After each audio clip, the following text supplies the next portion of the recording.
જય શ્રી કૃષ્ણ, જય માતાજી। ચાલો આજે આપણે બનાવશું કાઠિયાવાડી ઊંધિયું। કાઠિયાવાડી ઊંધિયું બનાવવા માટે બટેકા, ડુંગળી, રીંગણા અને ટમેટા અને દૂધી અને ગુવાર અને વટાણા અને વાલોર અને કોબી અને આદુ મરચાંની પેસ્ટ લીધી છે અને ફુલાવર લીધું છે અને લીલું લસણ લીધું છે અને ધાણા લીધા છે। ડુંગળી અને ટમેટા આપણે એની ગ્રેવી બનાવીશું। હવે એને તળવા માટે મૂકી દઈશું। ગેસ ચાલુ કરીને આપણે તેલ ગરમ કરવા મૂકી દઈશું।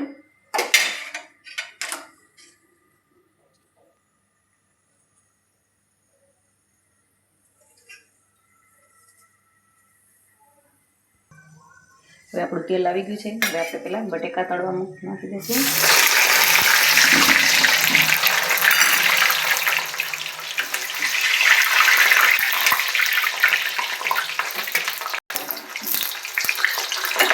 ફુલાવર નાખી દઈશું। બટેકાને ફુલાવર તળાઈ ગયું છે। હવે એને કાઢી લઈશું આપણે। હવે આપણે દૂધીને ગુવાર તળી લઈશું।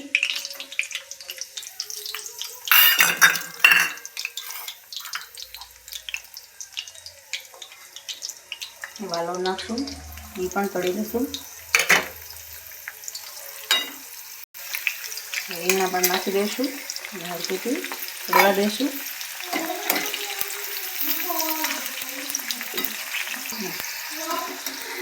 બધું આપણું શાકભાજી તળાઈ ગયું છે। બધું આપણું શાકભાજી તળાઈ ગયું છે। હવે આપણે ઊંધિયા માટે ગોળી બનાવીશું ચણાના લોટની। મેથી નાખીશું, આદુ લસણની પેસ્ટ નાખીશું, થોડી હળદર નાખીશું, થોડુંક મીઠું નાખીશું,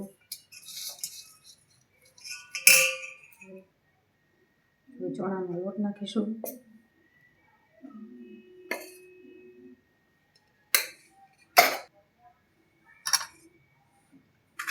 સોડા નાખીશું, થોડુંક માથે લીંબુ મિશીશું।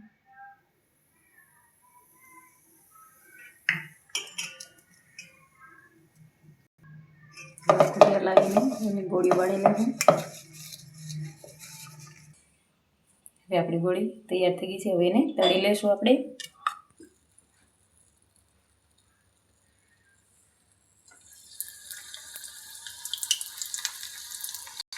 હવે આપણી ગોળી તૈયાર થઈ ગઈ છે। હવે આપણે તેલ ગરમ મૂકી દીધું છે વઘાર માટે। ડુંગળી ટમેટા આપણે સુધારીને લીધા હતા। હવે એની ગ્રેવી કરીને વઘાર માટે લઈ લીધા છે આપણે। હવે આપણે એનો વઘાર કરીશું।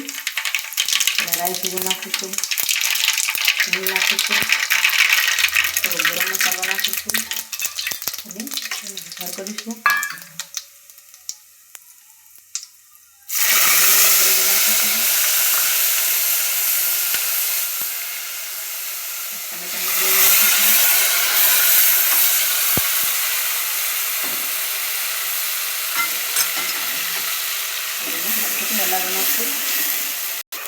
હવે આદુ લસણની આપણે પેસ્ટ નાખી દઈશું, પછી હલાવી નાખશું। થોડી હળદર નાખીશું,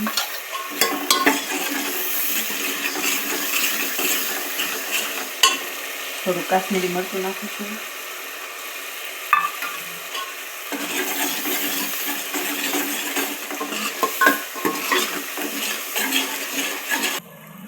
લીલું લસણ નાખીશું,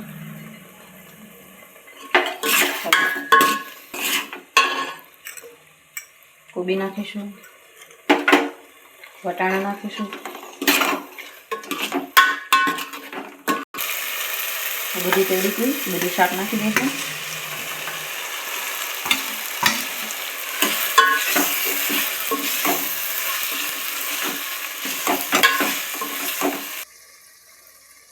સ્વાદ પ્રમાણે મીઠું નાખીશું,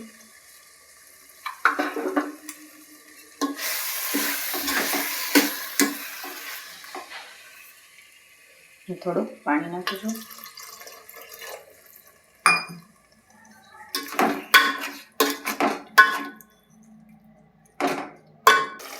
હવે આપણે ગોળી નાખી દઈશું, લીંબુનો રસ નાખશું, હળકોથી હલાવી નાખીએ.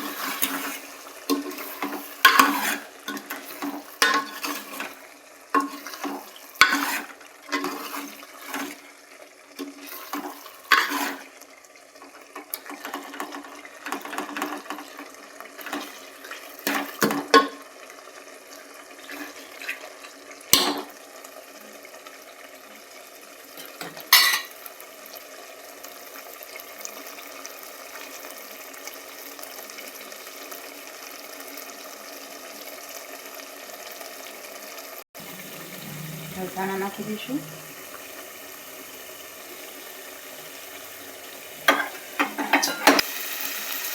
હવે આપણું ઊંધિયું તૈયાર થઈ ગયું છે.